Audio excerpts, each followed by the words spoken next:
How did you get those eyebrows, Joe? I didn't. They came with the machine. With the machine, huh? Yeah. Okay. Well, I don't know. What am I doing here?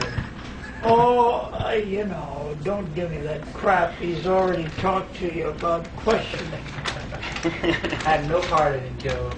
I thought I was just going to be cleaning my kitchen tonight. Yeah. He was. We took him by surprise. Just clean your kitchen wearing the virginal white. What was I going to do? I told you I was going to out-white him. What am I going to do this to offset you? So Good, good. All right. to reflect you back. It's okay. Oh. You don't have to have that light on if you don't wish. No, I like it actually. Okay. I would like, the more light we can get, the better. Okay. Put my hot bugger on. Oh, it's getting that high in the basement now. We were, yeah, right. We were thinking what ponderous questions to ask you. What is the most important thing that we want to know? And what's it all about, Joe? It's all about falling awake. Awake to the reality which you really are, and which everyone is. Mm. That's what we're working on. So it's really a matter of awareness. When you said awareness, you said a concluding word that covers it all. Awareness.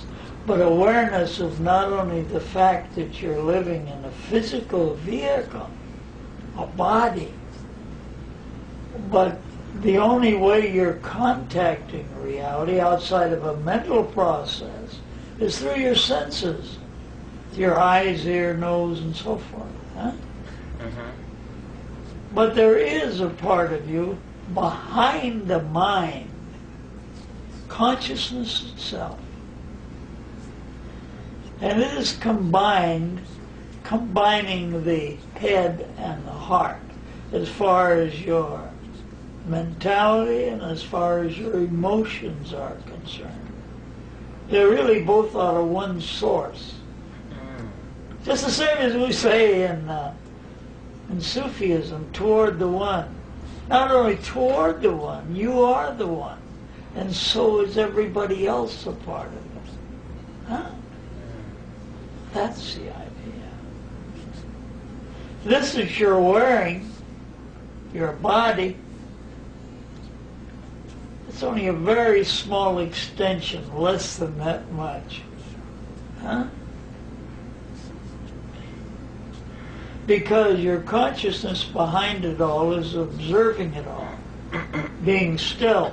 The love is automatic, and it's the most important thing to pull people together, to realize that it's all a oneness. Seemingly it's functioning separately,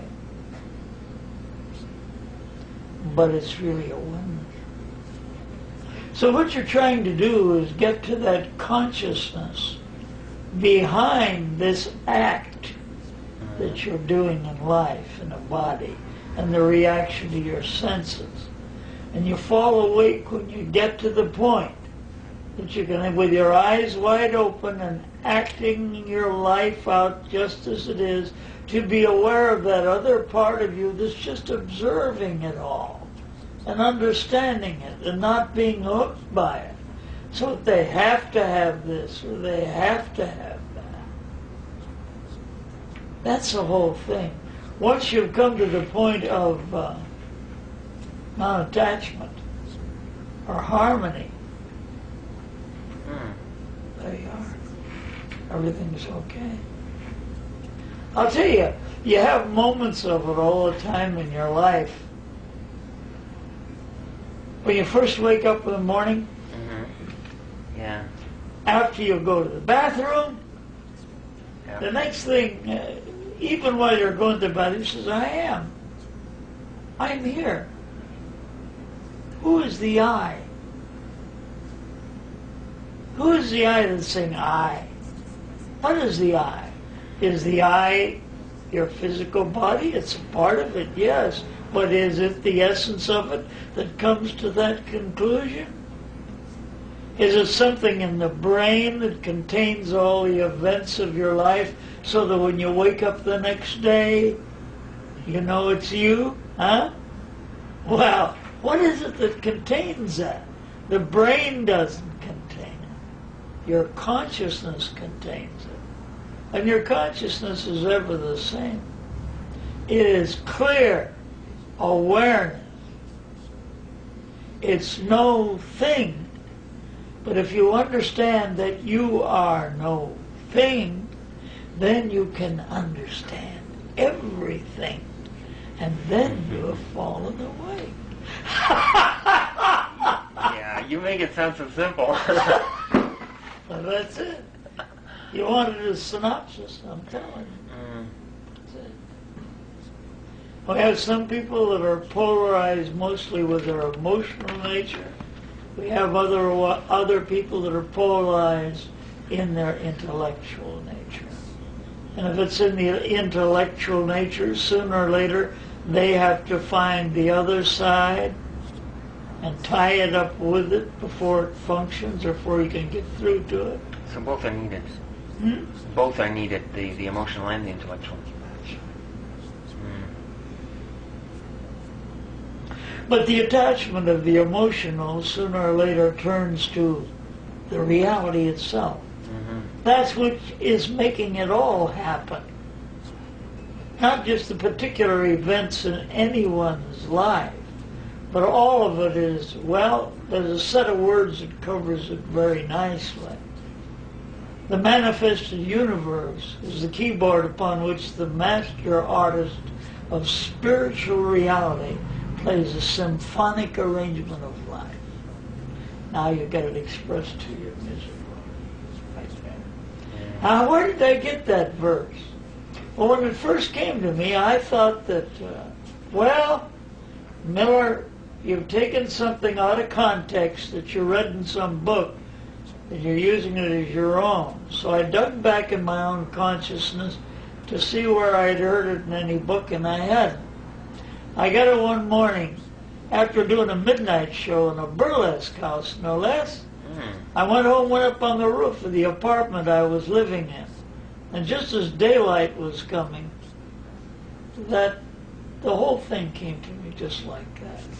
That part of it, the words that I've given. Wow. I was going to ask you a little bit about that. How did you move on from vaudeville to esotericism? Well, the thing was that I just went along with the tide. Thing I could do to make a living was sing. So I made a living singing. But prior to that, I drove a truck, I painted houses, I wallpapered the inside of rooms, did all that. But that was seasonal, see? I did not have any formal education other than the 8th grade in school. So anything that I know of these other things, that's been my hobby. That was the thing I was really living for. But you have to eat and sleep, don't you? Yeah. But was there a period in time in your life when you sort of discovered the spiritual quest, or was it there with you from the beginning, or how did you... I always wanted to know. I always wanted to know what it was all about. From the time I was a little kid, which I remember I was still in a crib, but it was a crib for a kid that could live in it, till he was about 4 or 5. And I had a dream that my favorite storekeeper's store was on fire. And I woke up and I said, "Papa, Hanson's store is on fire. You better go get him out of there."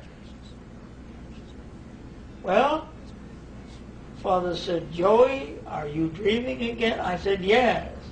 Well, he said, "All right, I'll go over there." So it was the middle of the night. He got up, went over there, the store was on fire. And he rescued the storekeeper. From then on,